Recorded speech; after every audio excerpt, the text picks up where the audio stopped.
আসসালামু আলাইকুম। কি অবস্থা সবার? আশা করি সবাই ভালো আছেন। তো আমি এই মুহূর্তে মোহাম্মদ মামুন খান সৌদি আরব থেকে আপনাদের সাথে যুক্ত হয়েছি। আমি এখন আমার কফিলের ল্যান্ড ক্রুজার প্যারাডো যেটাকে বলে সেটা নিয়ে বের হয়েছি, যাচ্ছি স্কুলে, মানে সৌদিতে বলে মাদ্রাসা, কফিলের ছেলেকে আনার জন্য। তো কি আর বলবো, দুঃখের কথা, এই হচ্ছে আমার সৌদি আরবের লাইফস্টাইল আর কি। কফিলের ছেলে, বললাম না মাদ্রাসা থেকে নিতে আসছি, মানে আইসা ফোন দিলাম যে আমি তো মাদ্রাসার সামনে আছি, এখানে আইসা আবার ফোন দিতে হয়। তো কফিলের বউ কইতাছে তারে তো নিয়ে পড়ছি, আমি কই ও। তো শহরে আবার সকালবেলা আমি আবার জিজ্ঞেস করছি যে মাদ্রাসায় আছে কিনা, মানে এর নাম হচ্ছে রাকান, কয় হ আছে।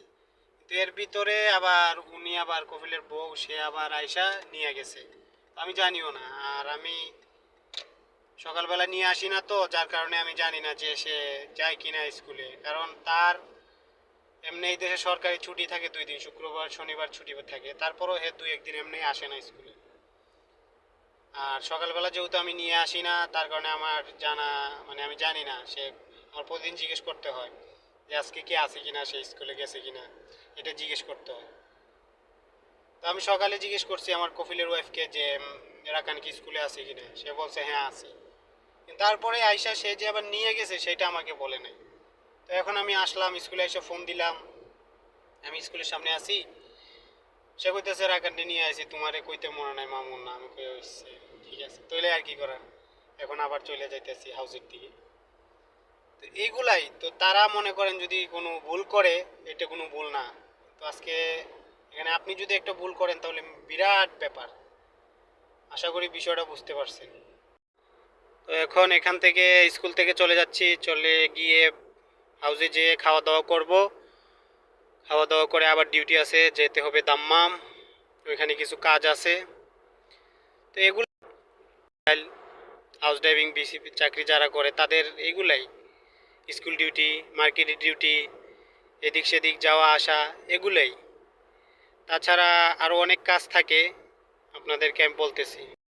তাছাড়া যেরকম আরও অনেক কাজ কাম থাকে, তার মধ্যে হচ্ছে অনেক বাসা বাড়িতে প্রায় 90% আপনার ঘর বাড়ি পরিষ্কার করা, ঝাড়ু দেওয়া, এগুলো করতে হয় কফিলের বাড়ির।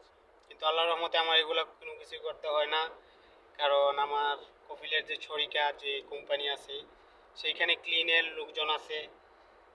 যখনই এগুলো পরিষ্কার করার দরকার হয় তখন আমার যে কফিলের মা আছে সে ওদেরকে ফোন দিয়ে ওরা এসে যে কোনো কাজ বাড়ির কইরা দিয়ে যায়।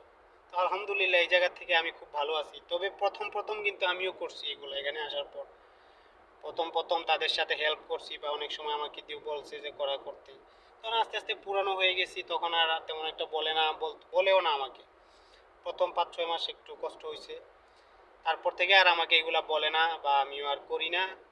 আমার ডিউটি অনেক, আমার ডিউটি করতে করতে সময় শেষ, বা একটা ইয়ে আছে না, ক্লান্ত, তখন তারা ওইগুলা বুঝতে পারে বা বুঝছে। পরবর্তীতে আর এখন আমাকে এগুলা বলে না, শরিকায় লোকজন আছে তাদেরকে বলে আইসা কইরা দিয়ে যায়। তো আলহামদুলিল্লাহ এই জায়গা থেকে আমি খুব ভালো আছি। তো এই আর কি, দৈনিক লাইফস্টাইলের কিছুটা আপনাদের সাথে শেয়ার করলাম। যদি সৌদি আরব সম্পর্কে বা হাউস ড্রাইভিং সম্পর্কে আপনাদের কিছু জানার থাকে, জানতে চান, আমাকে আপনারা কমেন্ট করতে পারেন, আমি আপনাদেরকে উত্তর দিব। আসসালামু আলাইকুম।